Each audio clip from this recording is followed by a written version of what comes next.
En esta oportunidad de diálogo sin censura y nocturno tenemos un invitado especial y el tema amerita de su experiencia para abordarlo porque es un tema difícil, complicado y, si me permite, hasta escabroso. El tema de la desaparición de los 43 normalistas de Ayotzinapa, que ha retomado nuevamente los reflectores, que no debieron nunca de haberse alejado del caso, luego de que anunciaran su retiro de México los últimos dos expertos independientes del grupo interdisciplinario, porque dicen toparon con pared, porque no hay voluntad de las Fuerzas Armadas, declaraciones de ellos, para abrirse a esta investigación. El presidente Andrés Manuel López Obrador hace unos días en la mañanera declaró que es muy claro que no hay un gobierno en el mundo, en la historia reciente, que haya actuado, dice el presidente, como lo estamos haciendo nosotros en contra de altas autoridades, en ningún lado. De hecho, hizo referencia a que el procurador general de la República en tiempos de Peña Nieto, Jesús Murillo Caram, aquel de la verdad histórica, se encuentra tras las rejas. El encargado de dar seguimiento puntual a esta investigación ha sido y seguramente será el subsecretario de Gobernación Alejandro Encinas, quien está comprometido con informar puntualmente, aunque eso lleve un costo alto. De hecho, lo han enfrentado con las mismísimas Fuerzas Armadas, con el Ejército, con la Marina, desde las trincheras periodísticas que flaco favor le hacen a esta búsqueda de la verdad. Un caso Ayotzinapa que ha estado también manchado con declaraciones de periodistas como Carlos Marín, que en su momento, no sé de dónde salió, por cierto, tan experto en el tema, en su momento dijo que los padres y madres de los desaparecidos normalistas de Ayotzinapa le debían una disculpa al procurador o ex procurador Jesús Murillo Caram.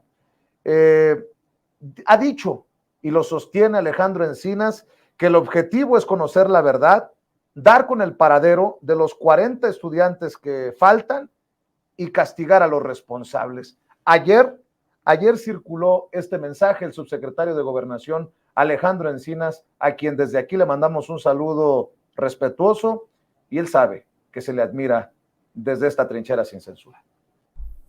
El gobierno de México reitera su compromiso por resolver el caso de Ayotzinapa, asumiéndolo como un asunto de Estado.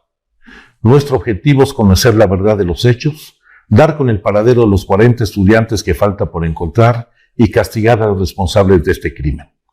Desde el inicio de nuestros trabajos, los padres y madres de los normalistas pidieron atender 4 ejes fundamentales en la investigación: la participación de elementos del 27 Batallón de Infantería de Iguala en los hechos, la investigación sobre el posible traslado de 25 estudiantes a Huitzuco por policías federales, municipales y ministeriales, el análisis de la red telefónica celular y el trasiego de droga de Iguala a Chicago como posible móvil de la agresión.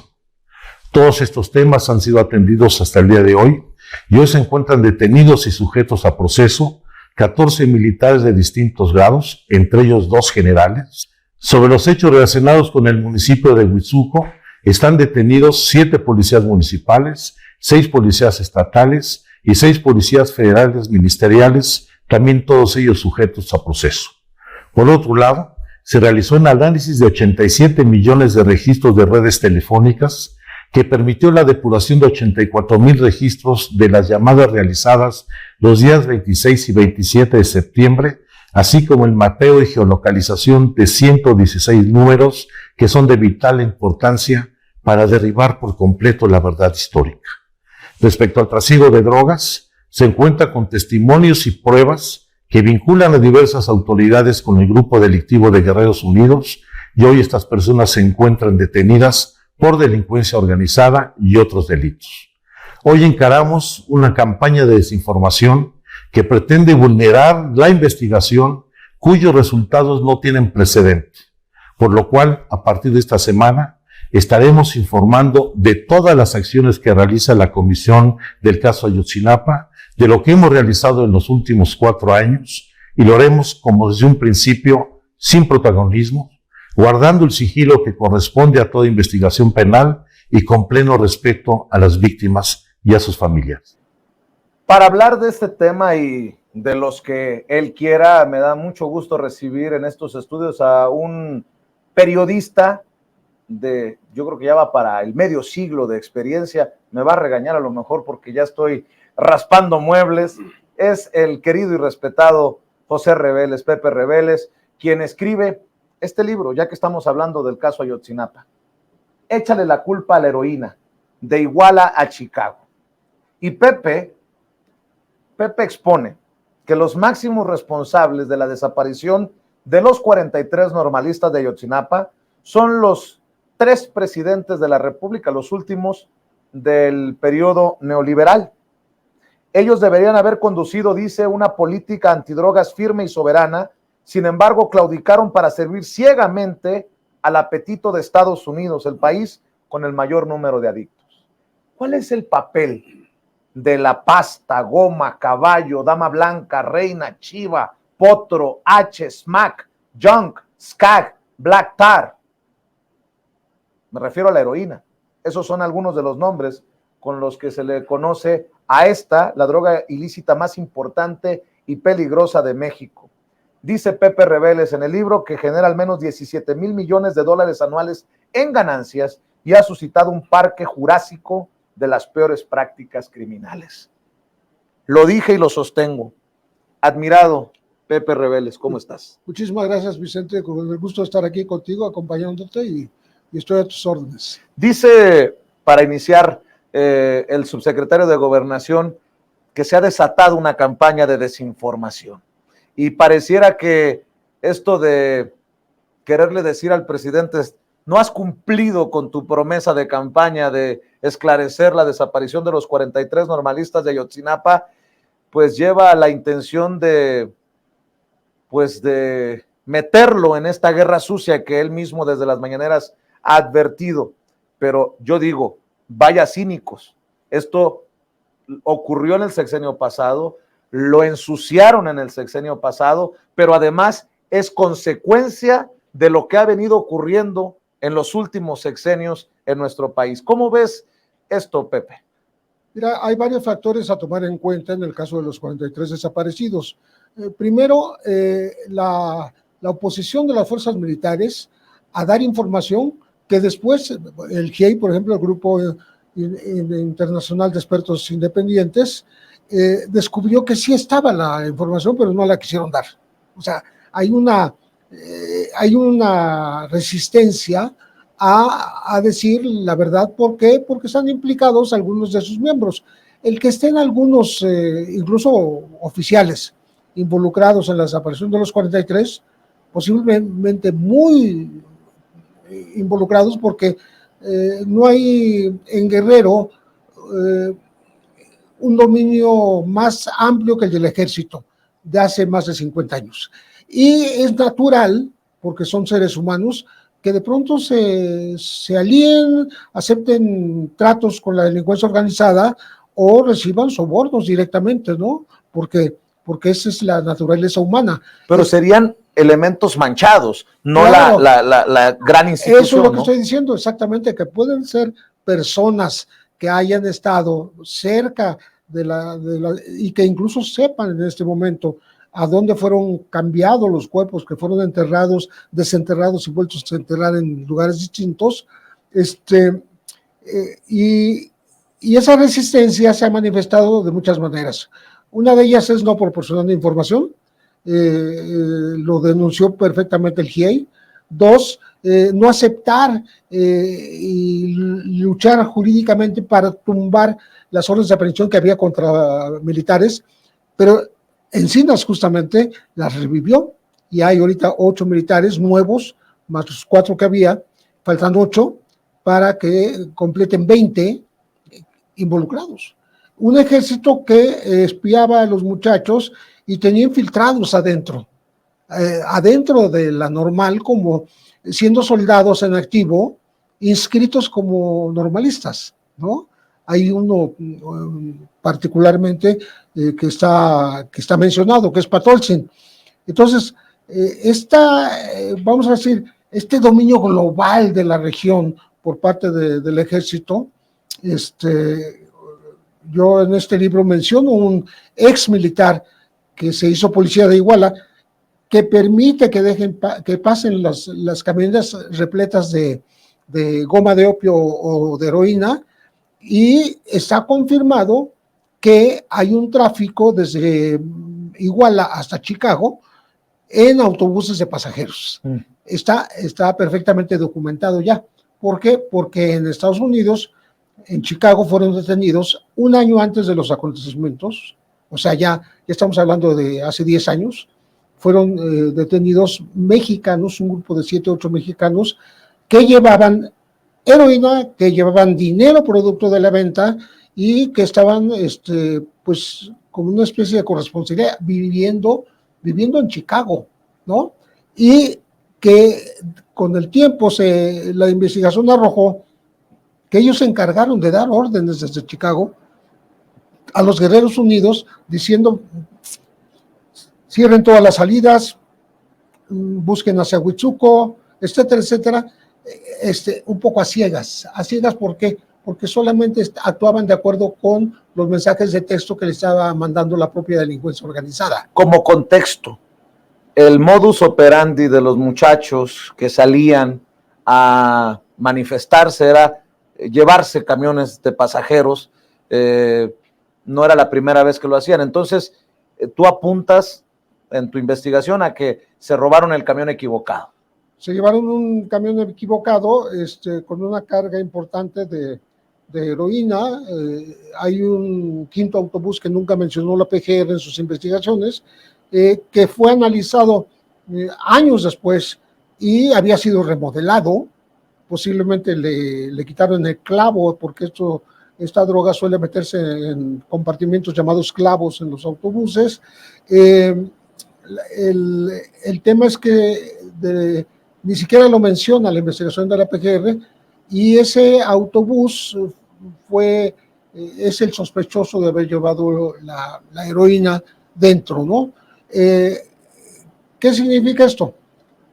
Que los Guerreros Unidos, que es el grupo delincuencial dominante en Iguala en esa época, antes eran los rojos, se pelearon, quisieron recuperar el cargamento y tomar venganza de los muchachos. Entre los delincuentes que estuvieron, los llamados halcones, policías que eran a su vez sicarios, se estuvieron comunicando en la noche aquella fatídica del 26 al 27 de septiembre de 2014, diciendo que en los autobuses iba la contra, iban los enemigos, y que se distinguían porque iban de pelo largo, porque iban armados dentro de los autobuses. Jamás se demostró que hubiera una sola pistola o cuchillo siquiera en los autobuses que los muchachos habían ocupado. 2 que llevaban porque los tenían ya secuestrados semanas antes en la normal, y 3 más que tomaron esa noche de manera improvisada, porque ellos no iban a entrar a Iguala.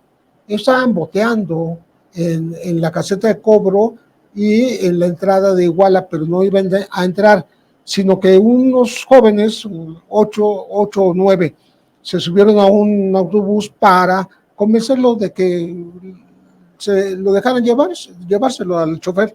El chofer dijo: voy a dejar mi pasaje, son 27 pasajeros, los dejo y nos vamos. Pero llegando a la terminal, lo que hizo fue meterse y desaparecer, dejar a los muchachos encerrados, los engañó, y ese autobús ya no lo pudieron recuperar, ese nunca se lo robaron, nunca se lo llevaron prestado, ¿no? Bueno, entonces ahí es donde entran todos los otros que estaban afuera, que eran 100 más, a tratar de salvar, porque ya venía la policía, y la policía los iba a capturar, o los iba a atacar, les iba a disparar. De hecho, les iba a disparar porque les disparó. En cuanto salieron de la terminal, los autobuses empezaron a ser tiroteados en la calle principal, porque otros salieron por el periférico sur, ¿no? Pero los de la calle principal, que eran 3, ¿no? Los 2 Estrella de Oro y un Costa Line, esos fueron balaceados, pero al por mayor. Hay autobuses que tienen más de 100 impactos de bala. Ah, carambas. ¿no? O sea que fue en serio el ataque.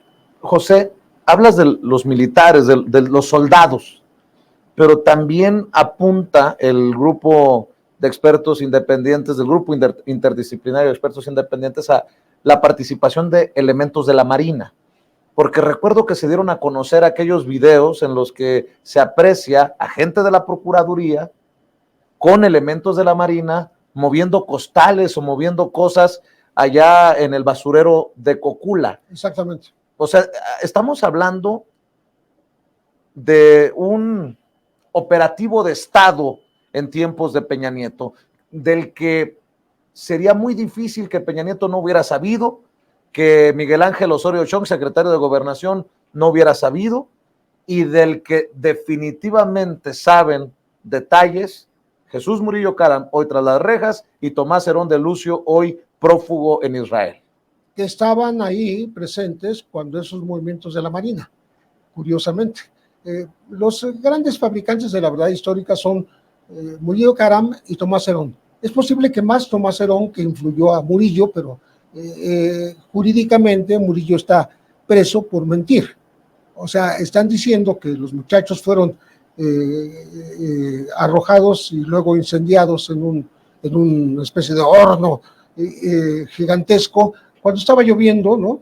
Y se demostró después, al encontrar los restos de 3 de los estudiantes, que no estaban en el basurero de Cocula, estaban fuera, estaban en la parte de la carnicería que le llaman, que está a bastantes cientos de metros de ahí, a 800 metros, ¿no? Rodríguez Telumbre, Yoshibani, se llama el otro, y se me fue ahorita, Mora Venancio, ¿no? Son 3, por eso dicen falta 40, ¿no? Porque 3 están identificados en el laboratorio de Innsbruck, en Austria, ¿no? Allá se fueron los restos, allá se analizaron y se comprobó la identidad de 3 de los 43. Hay un tema ahí de siembra de evidencia, posiblemente cuando fue Cerón de Lucio al río San Juan y llevaba a uno de los presuntos, bueno, un delincuente de Guerreros Unidos, que era el Xereje, lo agarra de la cintura, como agarra la policía a los detenidos, ¿no? A la orilla del río, y aquel está señalando, pero está como señalando como para el video, ¿no? Claro. Para la cosa publicitaria de la PGR. Para el montaje. Para el montaje. Porque hablamos mucho de montajes de las televisoras como sí, Televisa, pero esto también fue un montaje. Por supuesto, porque es un día anterior y ya están las bolsas negras ahí. Se descubre que están las bolsas negras que van a ser encontradas al día siguiente. Entonces todo suena a montaje y a siembra, porque en un lugar donde están un repositorio de restos que van saliendo, que dicen haber traído del basurero de Cocula y los tiraron al río San Juan, está un hueso, uno de los huesos que encuentran es el de Alexander Mora Venancio. Entonces, nadie sabe si se lo trajeron de otro lado y lo pusieron. Es muy posible. ¿Con qué fin? Pues para desviar las investigaciones, no lo sé, pero el fin tiene que ser perverso, porque no tienes por qué sembrar un resto, pues estás haciendo una investigación seria, ¿no? Oye, Pepe, déjame preguntarte. Este operativo de Estado, de la verdad histórica y de lo que haya pasado con los 43 normalistas de Ayotzinapa, que tenemos entendido algunos habían sobrevivido y después fueron ultimados, en fin, hay tantas versiones que se han manejado. ¿Con qué otro caso histórico en nuestro país se puede comparar por lo complicado? ¿Con el 68? ¿Con qué lo podrías...? Yo sé que con circunstancias, tiempos y a lo mejor hasta niveles de perversidad diferentes, pero ¿se le podría comparar a algo? Pues se puede comparar en la medida de lo masivo de la masacre, ¿no? Porque Acá no es que los hayan matado en el instante, pero después ya es oficial lo que se dice, no van a encontrar a nadie con vida. Estamos a punto de cumplir 9 años. Fue en el 2014, en septiembre, ya estamos a septiembre, a 2 meses de que sean 9 años, ¿no? Y lo que pasa es que fue un grupo muy específico de estudiantes normalistas, pobres, de origen indígena, muchos de ellos. Eso duele mucho a la sociedad porque fue un grupo, vamos a decir, de gente que aspiraba, vulnerable y discriminada, ¿eh? Les dicen los ayotzinapos, para empezar, ¿no? O sea, que molestaban a autoridades como a José Luis Abarca, que está en la cárcel, ¿no? Pero es muy diferente, vamos a decir, a lo que ocurrió en situaciones de movimiento estudiantil urbano, que fue el 2 de octubre en Tlatelolco, o el 10 de junio del 71 en San Cosme, ¿no? Uh-huh. Yo estuve en las dos. ¿Tú estuviste en las dos? Pues? Sí, porque yo tengo más de 50 años de periodista, como dijiste al principio, y me tocó estar en Tlatelolco y después me tocó estar en el 10 de junio del 71, con la salvedad de que cuando aparecen los halcones el 10 de junio los identifico y paso en medio de ellos con mi esposa entonces, que tomaba de la mano, le digo, agárrame como si fuéramos noviecitos y caminamos en medio de los halcones, porque caminamos de la estación del metro al Cine Cosmos, ¿no? Y nos pasaron por todos lados ya con las varas de kendo, todavía no sacaban las armas, después las sacaron los rifles, ¿no? Bueno, pero ¿a qué voy? Yo presencié esas dos masacres, o estuve presente los días que ocurrieron esas masacres, y me parece a mí que todavía tiene rasgos más perversos lo que le pasó a los normalistas, no porque sean... yo lo digo porque por el origen de los muchachos, por la aspiración que ellos tenían, no eran universitarios, no eran maestros como algunos en Tlatelolco, no eran gente con una formación todavía porque eran de primer año la mayor parte. Incluso por el lugar en el que se da, no se da en la gran urbe, se da en una ciudad muy complicada, ¿no? Y son muchos para una ciudad como Iguala, ¿eh? Son 43. Y bueno, si hemos de atender a las cifras oficiales de los de Tlatelolco, Gustavo Díaz Ordaz me dijo que eran menos de 40, ¿no? Como diciendo, pues fueron poquitos, ¿no? Los del 10 de junio también, la lista no llega a 50, ¿no? Entonces, un número equiparable de números oficiales estoy hablando, ¿no? Porque hay cálculos de Tlatelolco que pueden llevar a varios cientos, según incluso la CIA en aquel tiempo, ¿no? Pero el 10 de junio también se habla de que hubo muchos más, algo más de 100, pero lo confirmado, lo oficial, equipara los tres momentos, ¿no? Pero creo que el hecho de investigar, ni Tlatelolco ni 10 de junio se investigó con tanta vehemencia, ¿no? Con tanta profundidad.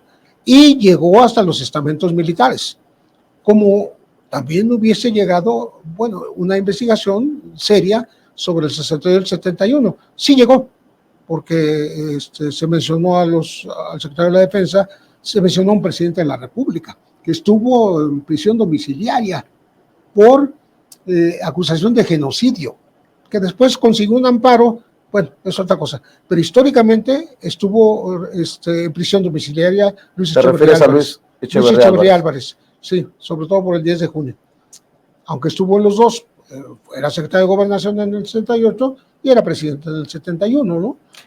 ¿Cómo reflexionas entonces que han pasado tantos años y estamos todavía preguntándonos si se va a saber la verdad, si vamos a llegar al fondo? Ni siquiera sabemos en dónde están los cuerpos. Yo te pregunto, maestro, tienes 50 años de experiencia. ¿Ante qué carajos estamos, Pepe? Estamos ante un avance parcial de las investigaciones, porque no hay que negar que sí se han hecho investigaciones, que en ciertos momentos se ha topado con el Poder Judicial, que ha liberado a muchos por tortura, por ejemplo. Entonces, están libres algunos que posiblemente pudieran ser culpables, que fueron señalados como culpables y que podrían seguir siéndolo, pero están libres, ¿no? Y otros que extrañamente ya murieron. Y otros que ya murieron fueron asesinados, ¿no? Porque hay que borrar las huellas, y otros que nunca han sido tocados. Estamos hablando de 3 niveles de... Nunca han sido tocados, ¿como quiénes, Pepe? Bueno, quiero decir... Por lo menos investigados, pues. Sí, que se mencionan personas, ¿no? Sabemos que al Cabo Gil lo detuvieron, pero lo soltaron, ¿no? Pero hay personajes importantes de los grupos delincuenciales que siguen ahí.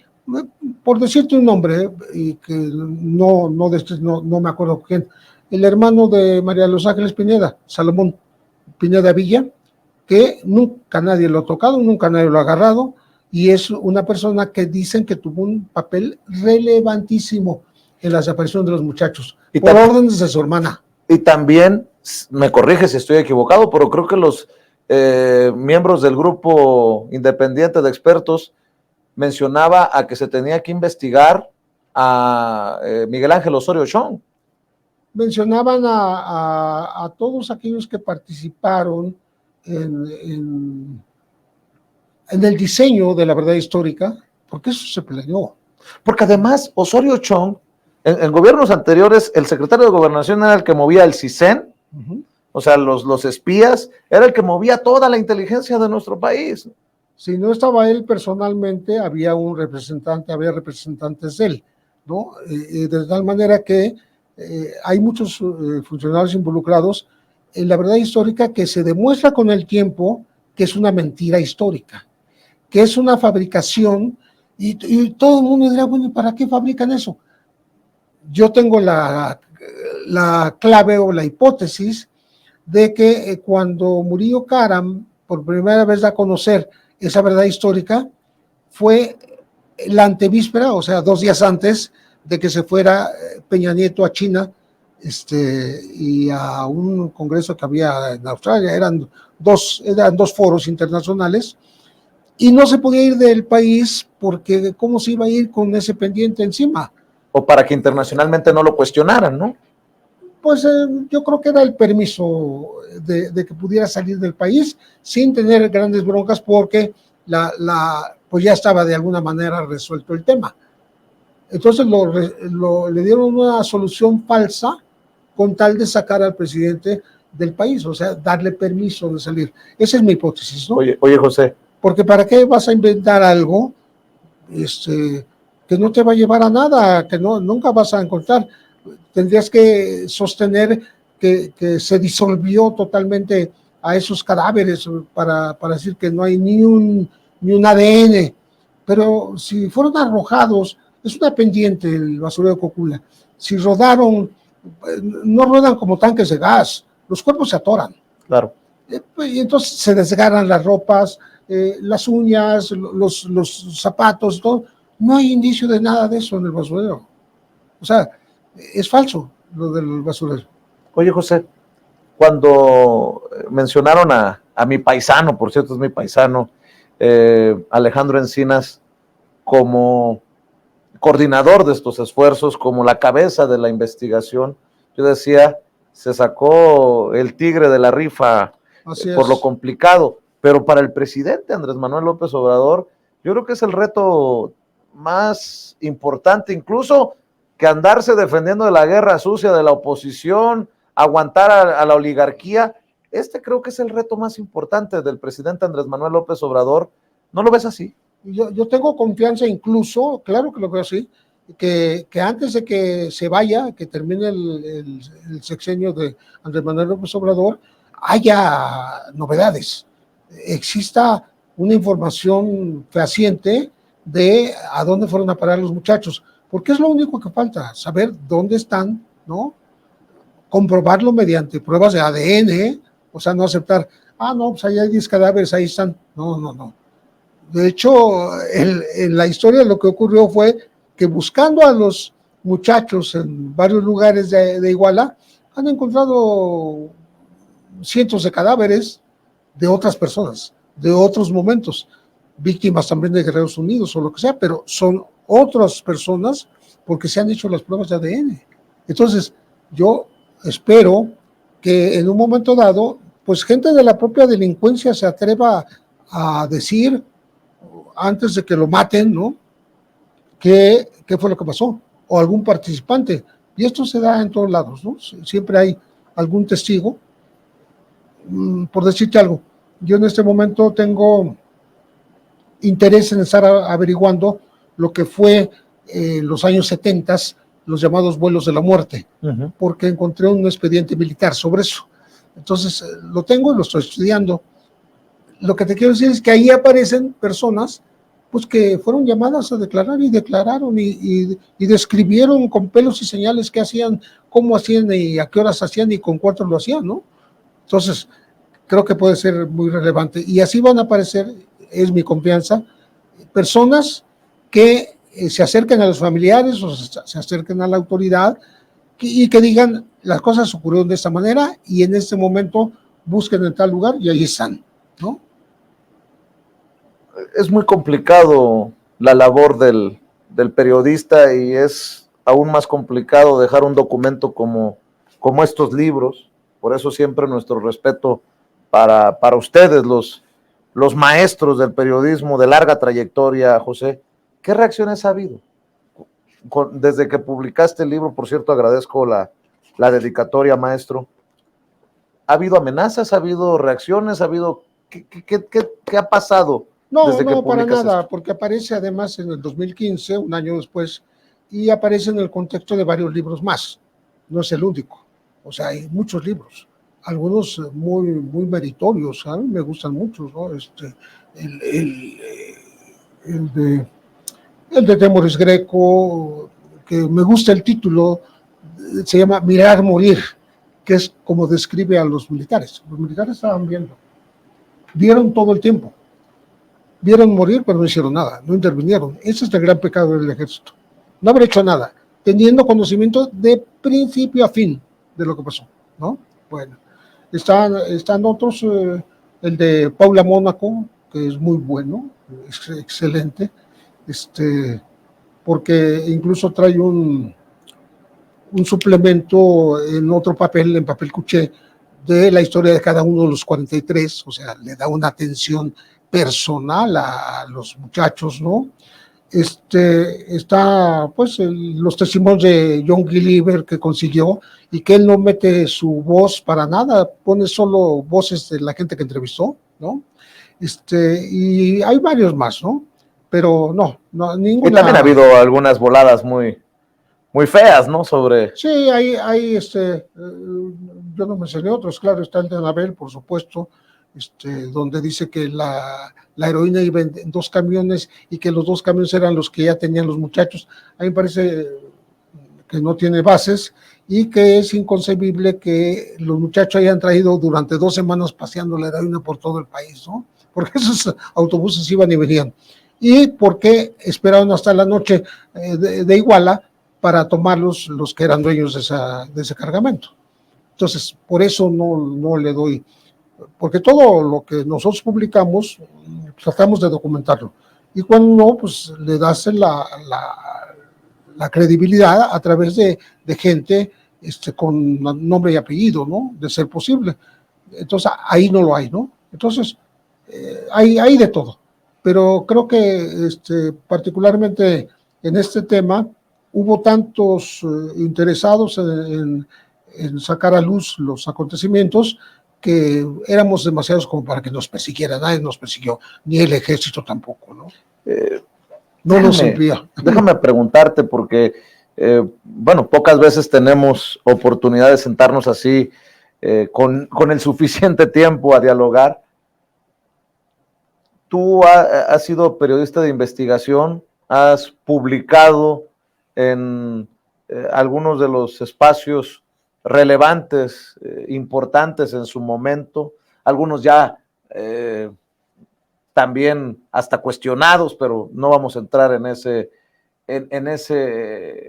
en ese caso, pero ¿cómo ves al periodismo, Pepe?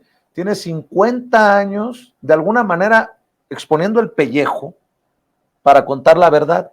Mira, y ahora ves televisoras, radiodifusoras, periódicos, incluso quienes se atreven a publicar libros que pareciera que no tienen recato en mentir abiertamente, en tergiversar las cosas. ¿Cómo ves, maestro, la labor del periodismo hoy en día? Mira, hay de todo. Yo empecé a ser un periodista de investigación cuando todavía no se llamaban así. Éramos reporteros especiales, ¿no? Por decir algo, enviados especiales, pero no de investigación, no se hablaba. Porque, te cuento, por ejemplo, el primer desaparecido de este país, documentado por el Comité Eureka, se llamó Epifanio Avilés Rojas, y la nota la publiqué yo. La publicamos el primero. Sí, dos periodistas, Carlos Borbolla, que en paz descanse, que ya estaba en Excelsior en aquella época, acababa de entrar a Excelsior, venía de la prensa, y yo que estaba en Novedades, un periódico bastante gris que ya desapareció, pero ahí me la publicaron. Yo decía algo así como de entrada, que Epifanio Avilés Rojas se convirtió en el primer mexicano que al mismo tiempo que es abatido en una balacera, es llevado vivo por el ejército en un avión militar al campo militar número 1. Porque eso fue lo que pasó. Había dos versiones encontradas y yo siempre hice mi nota y la respetaron tal cual en las Novedades, ¿no? Entonces, ese desaparecido no ha aparecido jamás, ¿no?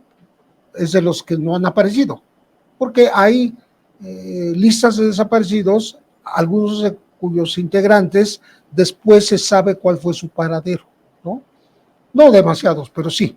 De los históricos, hablo de los históricos. Es que en ese país ya, fíjate, yo empecé con el tema de los desaparecidos y claro, cuando viene lo de los 43 normalistas, pues me pega mucho, ¿no?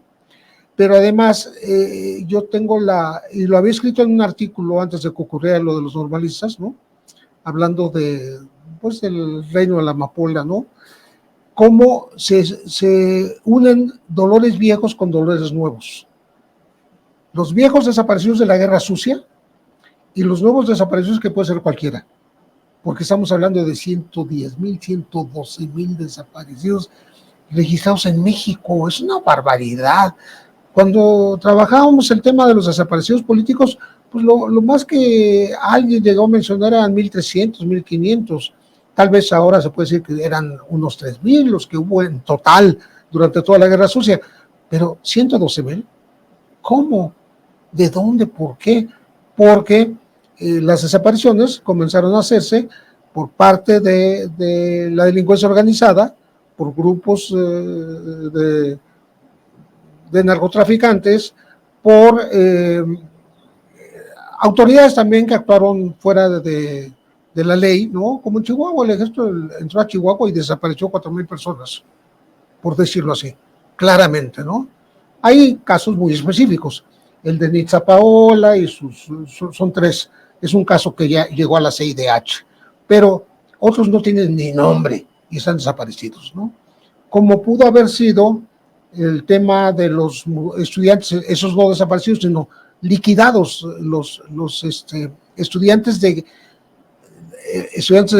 TEC de Monterrey, estudiantes de excelencia, que el ejército atacó en las afueras del campus, pero que luego acomodó los cadáveres, les puso armas y les puso... ¿Estás hablando de aquellos en tiempos de Calderón? Sí, claro. O los de Villa de Salvarcar, los muchachos de Villa de Salvarcar. También esos muchachos fueron, yo les llamo falsos positivos, como hay en Colombia, porque son personas que no son lo que dicen que son.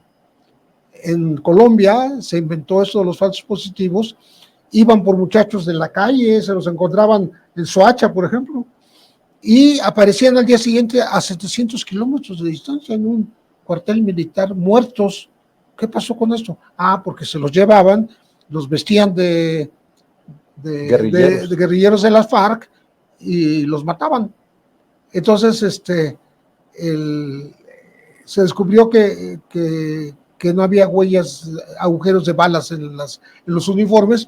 Entonces dijeron, pues no, los fusilaron antes que los hicieron después, ¿no? Entonces empezaron a fusilar con todo el uniforme. O sea, eso es histórico, ¿no? Daría risa si no fuera tan canijo, ¿no? Tan escabroso. Pero bueno, en México nuestros falsos positivos son los de Villa Salvarcar, los del TEC de Monterrey, los niños que iban a las playas de Tamaulipas, ¿no? Los que bajaban de Sinaloa de Leiva hacia Culiacán y que también fueron atacados por un retén militar, los muchachos que fueron 4 muchachos que fueron liquidados en Santiago de los Caballeros. Sí, iban en una camioneta muy elegante, pero eso no es pecado llevar una camioneta cara, ¿no? Porque pues, tenían posibilidades y no eran traficantes. O sea, los mataron, nada más los mataron. Y yo escribo mucho de eso en un libro que se llama Levantones, Narcofosas y Falsos Positivos en México. ¿Cuántos libros tienes, Pepe? Andan en 11, más o menos 11, 12. Aquí lo estamos viendo en pantalla, mira, Levantones, Narcofosas y Falsos Positivos. Ese exactamente. Ahí ese lo publiqué y en la Feria del Libro de Guadalajara, que ocurrió a los pocos días que me salió a su distribución, me entrevistó Carmen Aristegui y me dice, ¿de qué habla tu libro? Pues habla de que los muertos que aparecieron hace 2 días, le dije yo, pues 2 días, ahí en Guadalajara, en el Arco del Milenio, que se supone que eran venganza de los que habían matado el 20 de septiembre en Boca del Río. ¿Te acuerdas que hubo 35 cuerpos desnudos? Claro. Luego aparecieron unos en Guadalajara 2 meses después y decían que era la venganza de Zetas y Matacetas. Ni uno ni otro eran Zetas ni Matacetas. Era gente tomada al azar. ¿Por qué? Una política de... Tipo falsos positivos. Tipo falsos positivos. De Calderón. Pues, sí, desgraciadamente. Porque eso que te estoy platicando ocurrió en 2011. Pero dicen algunos periodistas, como Jorge Ramos en la mañanera, bueno, el presidente ya incluso ha criticado a la misma Carmen Aristegui, ha habido ahí una situación hasta cierto punto tensa, pero dicen personajes como Jorge Ramos, que eso ya pasó hace mucho tiempo. Esta es la visión, ¿no? El presidente Andrés Manuel López Obrador sigue tirándole la culpa al pasado. ¿Tú qué piensas de eso? Bueno, yo digo que si uno quiere saber por qué estamos como estamos, tenemos que entender lo que ha ocurrido en nuestro país. Exactamente. Si no hubiera habido desaparecidos en la Guerra Sucia, tal vez no habría tanto desaparecido posterior, ¿no? Si no hubiera habido falsos positivos o inocentes en la cárcel por los montajes de García Luna desde que estaba en la AFI y luego en la Secretaría de Seguridad Pública, no habría tantos inocentes en la cárcel en la actualidad. O sea, hay que atender al pasado reciente para ver las consecuencias de los actos, ¿no? Me acuerdo que Calderón decía que las víctimas civiles en los enfrentamientos pues eran daños colaterales y que podrían ser quizá el 3, el 4% del total. Yo digo que eran como el 30%. O sea, mucha gente murió y se le atribuyó ser delincuente ya estando muerta o desaparecida. Por eso, por lo que hemos sufrido, por lo que estamos sufriendo, porque a pesar de que las cifras señalan que la estrategia del presidente empieza a dar resultados con Andrés Manuel López Obrador, pero por lo que hemos sufrido, por lo que estamos sufriendo, porque seguimos sufriendo, yo te pregunto, ¿qué daño para la sociedad ha significado? No pretendo filosofar contigo, maestro, pero ¿qué daño le ha significado a la sociedad una prensa que se somete? Acuérdate de aquel pacto con Calderón, que cada quien asuma su responsabilidad, pero hubo un pacto. ¿Qué daño le ha hecho a la sociedad esa prensa que cayó cuando quiso callar y que ahora escupe veneno cada vez que puede? Esos que a lo mejor siguen defendiendo incluso a García Luna, claro, que eso es alucinante. El gran pecado de mucha prensa en esos tiempos aciagos, yo digo, tiempos de narcogobierno, como dice Andrés Manuel, abiertamente de Calderón, ¿sí? Es que le creían a pie juntillas lo que nos decían. O sea, no ponían el principal, digamos, la principal virtud que debe tener un periodista, lo dice a su manera Tomás Eloy Martínez, el escritor argentino que ya falleció. Él decía que la primera obligación de un periodista es dudar. Yo dudo y entonces pregunto, indago, investigo, etcétera, y llego incluso donde las verdades oficiales están establecidas en un documento, ¿no? Hasta en eso hay que dudar, ¿no? Y ya una vez que dudé, viene la investigación, ¿no? Entonces yo digo que la gente no dudaba. Te voy a poner un ejemplo clarísimo. El caso de Israel Vallarta y de Florence Cassés. Todos vimos la recreación del 9 de diciembre, pero ellos estaban detenidos desde el 8. Primero nos creímos la recreación. Segundo, vimos tortura en la pantalla, porque estaban lastimando a Israel. Mientras lo interrogaba Pablo Reina, Cárdenas Palomino lo tenía pergollado del cuello y lo doblaba de dolor. Yo no sé cómo se llama esa llave, pero es una llave que te aplican aquí en el cuello y lo doblaba, ¿no? Y incluso le pregunta, ¿qué le pasó? No, es que me acaba de lastimar el señor.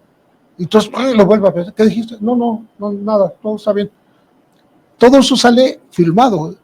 Sale filmado como entran al rancho de las Chinitas y hay un cuartito al cual llegan directamente, ni siquiera le dan vueltas, van directamente ahí, ya sabían a dónde iban, y abajo se ven las botas y el abrigo negro de Luis Cárdenas Palomino.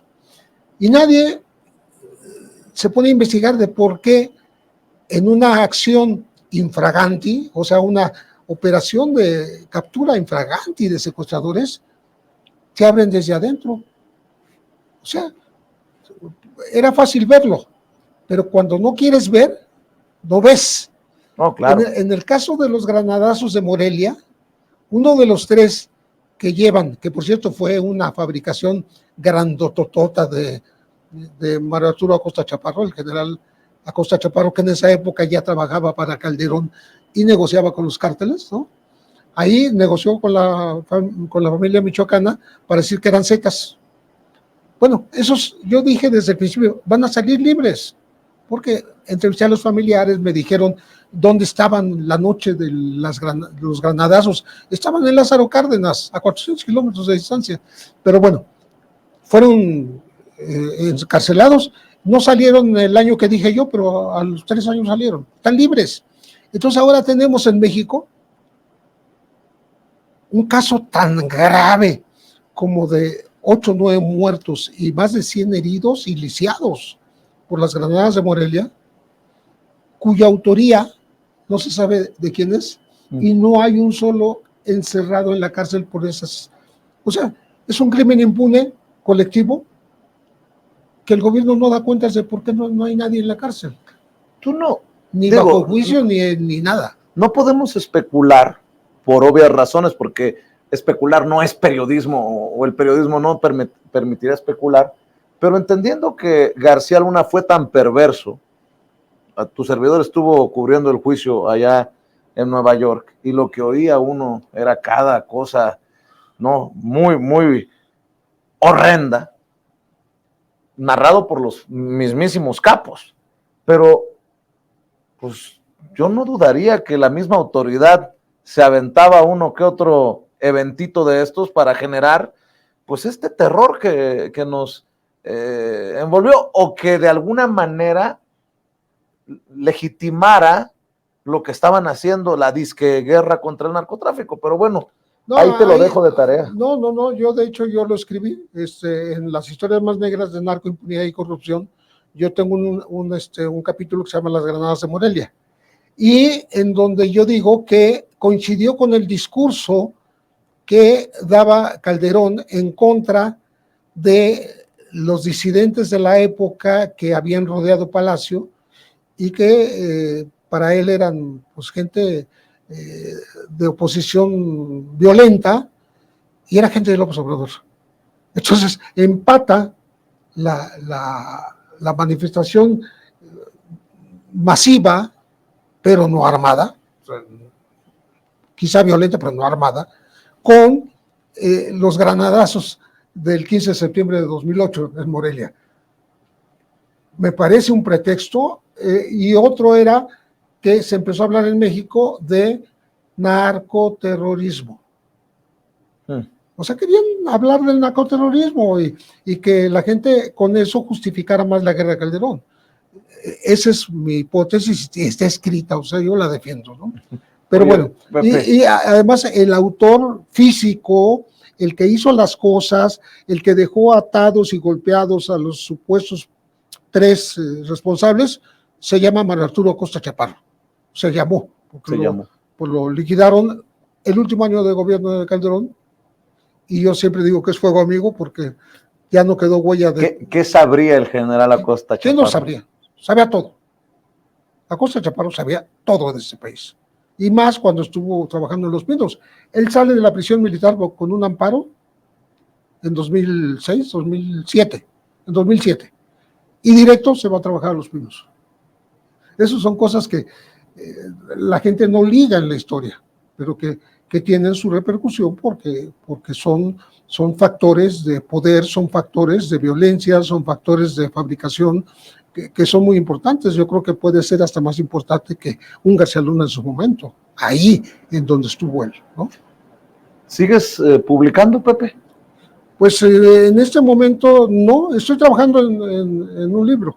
Estoy trabajando en un libro, pero no tengo medio, no tengo medio escrito, ni radial, ni televisivo.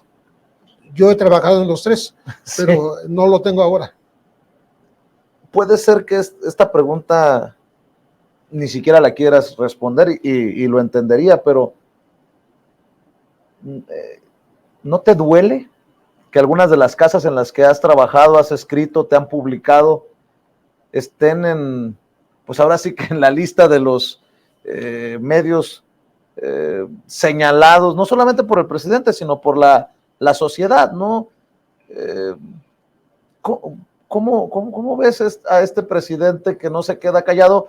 Yo soy de los que dice que bueno, porque allá de aquellos que nos atrevamos a mentir, porque sabemos que tenemos a un presidente que no se va a quedar callado, y si algún día cometemos un error, ¿te van a descubrir? Sí.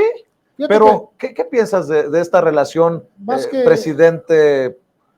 De los medios en que yo trabajé, el único que podría caer en este caso sería Proceso. Proceso, yo más que arrepentirme de haber estado ahí, lamento que le esté pasando lo que le está pasando, por lo que tú quieras, ¿no? Porque así se ha dado el mercado de los medios escritos, porque la administración no tengo certeza de que haya sido la correcta, que es una revista que nunca fue una cooperativa, ni era la propiedad social de los periodistas y los... No. Tenía dueños, tenía acciones, y esas acciones las adquirieron 2 familias, los Scherer y los Leñero. Son los dueños. No hay vuelta de hoja. Entonces, todo lo que está pasando, pues yo tendría que decir que es responsabilidad de los dueños. Porque a mí me habló un amigo que trabajó también en Proceso, que voy a ver el próximo martes, no digo su nombre porque no tengo la autorización, y me dijo, oye, ¿por qué no nos reunimos con otras personas y dijimos, pues hay que hacer una cooperacha, a lo mejor un baile, como organizamos un baile cuando éramos de la Unión de Periodistas Democráticos? Metimos 3,000 personas en el Salón Colonia, o sea, sacamos buena lana. Dice, algo así. Digo, no, ¿por qué les vamos a ayudar nosotros? Si están así, es su propia responsabilidad de administración, de enfoque político, de posición específica ante la opinión pública y ante los gobiernos, y a eso llegaron, ¿no? Que ya no les dieran publicidad, por ejemplo, no hay no hay como antes, el proceso parecía un contrasentido. Tenía un publicista que era buenísimo, se llamaba Juan, se me olvidó el apellido, que una vez llegó con 22 planas de publicidad, de informes gubernamentales, y Vicente Leñero dijo, pues, ¿cómo vamos a publicar 22 planas de publicidad pagada de los gobiernos? Y la decisión salomónica fue, las vamos a publicar en 3 números consecutivos, no las vamos a publicar, no prohibió publicarse, no, la publicamos repartidita, para que no se note tanto, ¿no? Y Proceso también tenía, en aquella época, gracias al corresponsal guerrerense Andrés Campuzano, que en una ocasión, platicando con Figueroa le dijo, oye, el papá, Rubén Figueroa, dijo, ¿cómo te puedo ayudar? No, pues denme publicidad. ¿Y a ti qué te beneficia la publicidad? Ah, no, pues me dan un porcentaje. ¿Cuánto te dan? No, pues, a ver, llama a la de Relaciones Públicas, dale la publicidad para más de un año, ¿no? O sea, pero compraron la portada, la cuarta de forros, el gobierno de Guerrero, al cual atacaba Proceso. Pero bueno, fue un arreglo casi de cuates ahí con el corresponsal. Es una anécdota que me parece fabulosa, que habla de la relación prensa-poder, ¿no? O sea, lo que decía López Portillo, no te pago para que me pegues, ¿no? Bueno, aquí sí, Figueroa pagó para que le pegaran. Tengo que preguntarte, hablas de la revista Proceso, mencionamos que hasta Carmen Aristegui terminó confrontada con el presidente por la publicación de investigaciones que creo que se caen, porque no tienen bases, como la de la Casa Gris. Hablabas del montaje de Televisa. ¿Cómo ves a TV Azteca, a Latinos, hablando de educación comunista y libros comunistas? No, pues ya vi a La Torre ahí diciéndolo físicamente, ¿no? Digo, está grabado, ¿no? Es ir demasiado lejos. Es vergonzoso. Sin saber. O sea, la ignorancia te hace caer en todos los errores del mundo. Si tú ignoras lo que es el comunismo, por un lado, e ignoras lo que dicen los libros, porque no los has leído, sino que te dijeron que eran comunistas, pues entonces ya estás perdido, ¿no? Por eso te digo, eres un reportero de oídas, lo que yo decía hace rato, de toda la prensa en tiempos de Calderón que callaba lo que era evidente a simple vista, ¿no? Aquí pasa lo mismo. Hay una campaña y te incorporas a la campaña acríticamente. ¿Por qué? Pues tu inclinación, porque así te gusta hacer las cosas, porque estás buscando cómo criticar a un gobierno que también te has criticado a ti. Entonces tomas un poquito de revancha, ¿no? Pero no es, eso no es un periodismo, eso es una militancia que tiene que ver con un deseo de pegar políticamente a un gobierno que se va y decir que no sirvió y decir que la salud está del cocol y que nada es bueno. Hoy escuchaba justamente que hablaban de programa para los jóvenes. Jóvenes construyendo el futuro. Construyendo el futuro, hablando de los padrones falsos, de gente muerta, etc. Bueno, digo, a lo mejor sí, pero habría que checar si todo está bien investigado.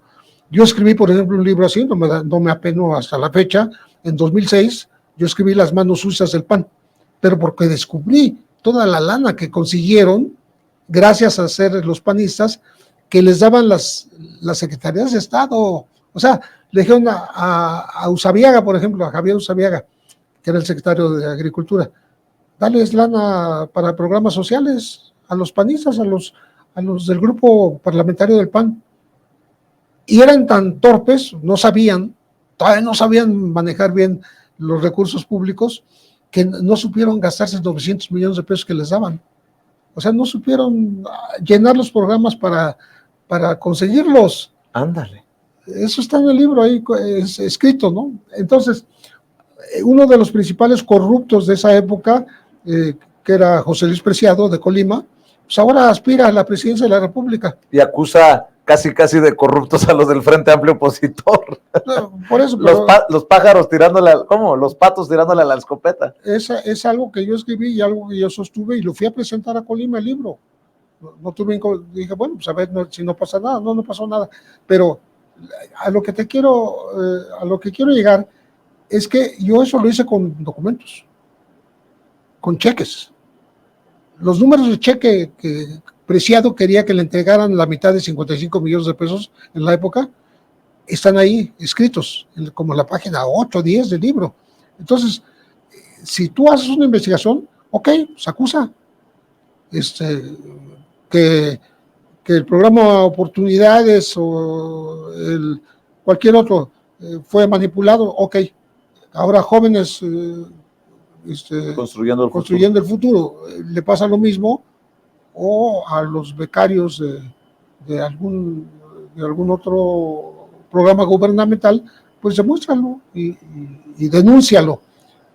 El tema es que mucha prensa se acostumbró a criticar, y ya no tiene medida con respecto a qué critica y qué no critica, y sobre todo lo hace de una manera poco profunda, muy superficial.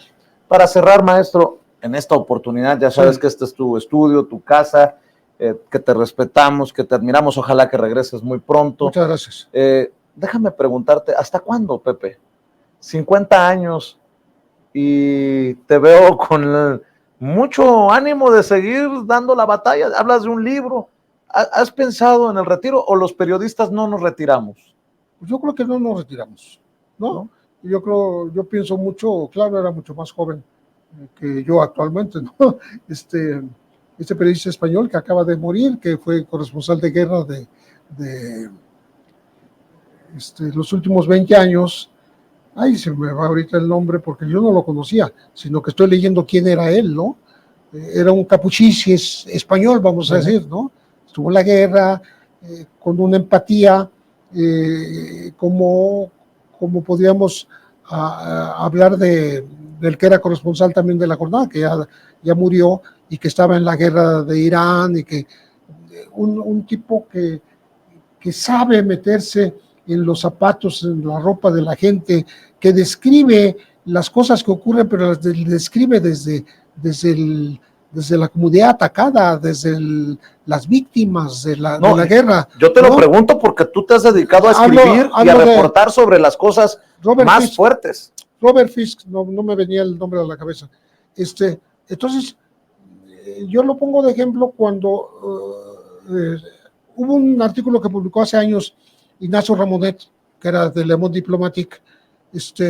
Yo creo que lo hizo un poquito sarcásticamente, diciendo que ya los periodistas no somos necesarios. Porque ya tú ahora ves en directo y en el momento y en el instante preciso, tú ves la guerra, tú ves el bombardeo, tú ves... pues sí, tienes razón. Solamente desde qué punto de vista lo estás observando. Lo estás viendo desde el lado como los corresponsales que van con el ejército estadounidense. Solo ves esa parte de la guerra, no ves el sufrimiento del otro lado, ¿no? Y las cámaras tampoco te dan otra visión. Claro. Entonces, yo creo que Robert Fisk era el antídoto de esto.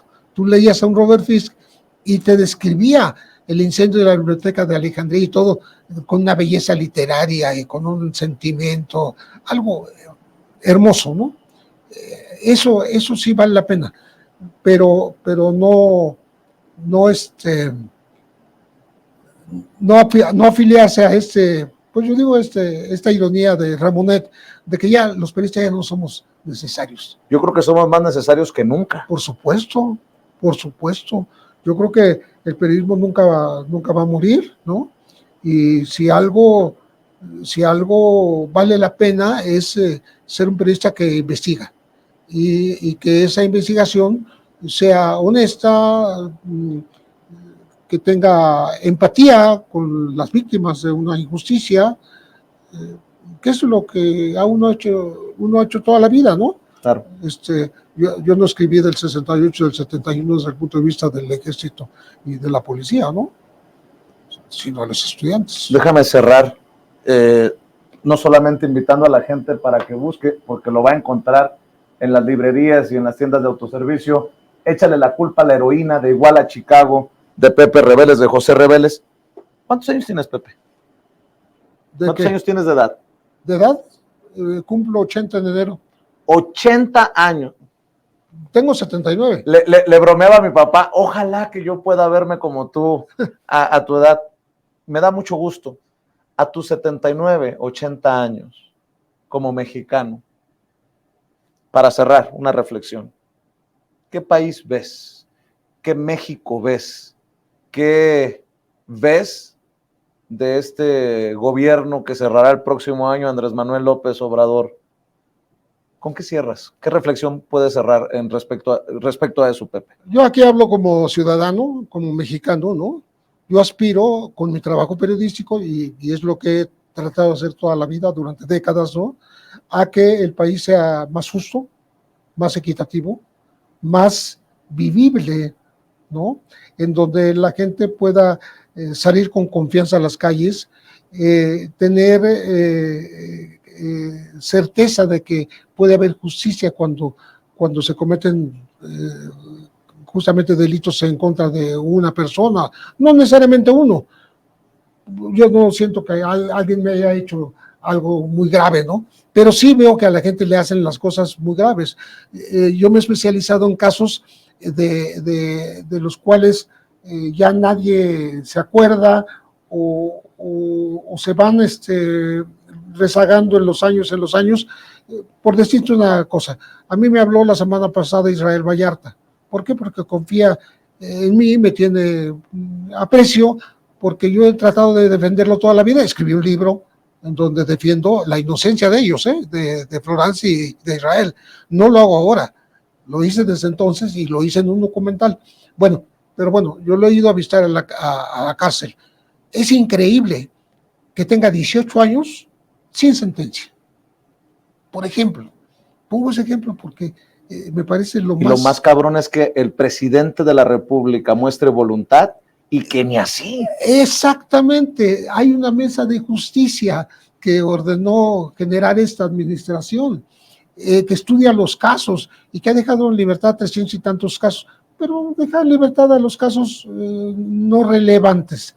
Pero aquellos relevantes no porque fueran millonarios, ¿no?, sino porque fueron condenados en el tribunal mediático, ¿no?, gracias a las autoridades de entonces. A esos nadie los saca de la cárcel, y no son los únicos, tengo muchísimos casos, y entonces pues yo a eso me dedico, más allá de que no tenga ahorita una base laboral periodística. Yo colaboro en Derechos Humanos de la Secretaría de Gobernación, no tengo ningún empacho de decirlo, yo sigo haciendo lo que hacía desde hace 50 años, trabajo para los derechos humanos. A mí los derechos humanos me llevaron a saber del narco.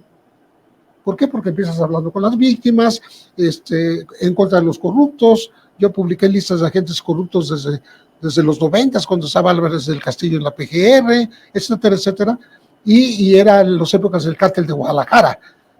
O sea, yo ya sabía de esas cosas, ¿no?, de Caro Quintero, de Don Neto, Félix Gallardo, de Félix Gallardo, de todos esos. Bueno, pero desde un punto de observación de los derechos humanos, de las violaciones a los derechos humanos. Entonces, como he trabajado en esto, yo siento que este es un país que merece vivir con el respeto a los derechos humanos de todos, que sea inclusivo, que no sea un país que discrimina, ¿no?, y que trabaje gradualmente, porque eso no va a ser así, ¿no?, en contra de la inseguridad y en contra de la desigualdad. Pues ojalá que nos toque disfrutar ese México, y muy pronto. Muchísimas gracias, mi querido Pepe Rebeles. Estamos a tus órdenes. Espero que regreses pronto, con mucho maestro. gusto. Para usted que nos está viendo y escuchando, le pido que no se quede nada más con vernos en vivo y en directo en esta transmisión, después de esta, pues hasta cierto punto, amena, a pesar de los complicados temas que abordamos, con el maestro José Rebeles. 50 años de periodismo. Por eso, porque la historia porque las opiniones, los comentarios de José Reveles merecen ser escuchados por más personas, le pido que me ayude a compartir con familiares, amigos, contactos, a través de WhatsApp, de Facebook, de Twitter, por donde usted quiera. Ahí están nuestras redes sociales en pantalla. En Facebook nos puede seguir como Sin Censura TV, en Twitter, en donde anda la perra brava, en @Vicente Serrano, en Instagram y en Threads nos puede seguir como @sin-censura-Vicente-Serrano, y obviamente en nuestros 3 canales en YouTube, Sin Censura TV, Sin Censura Media y Sin Censura Presenta. Mire, para cerrar, cuando habla uno con José Reveles, se olvida un poco de lo vergonzoso, de lo alucinante, de lo asqueroso que resulta estar reportando sobre mercenarios de la información con nombre y apellido de los que hablamos aquí. Y aquí con el maestro en nuestros estudios, con más orgullo le digo, gracias por permitirnos hablar como los chayoteros no se atreven, no les interesa o no les conviene, porque no van a morder la mano que les da de tragar. Buenas noches y que Dios nos bendiga a todos.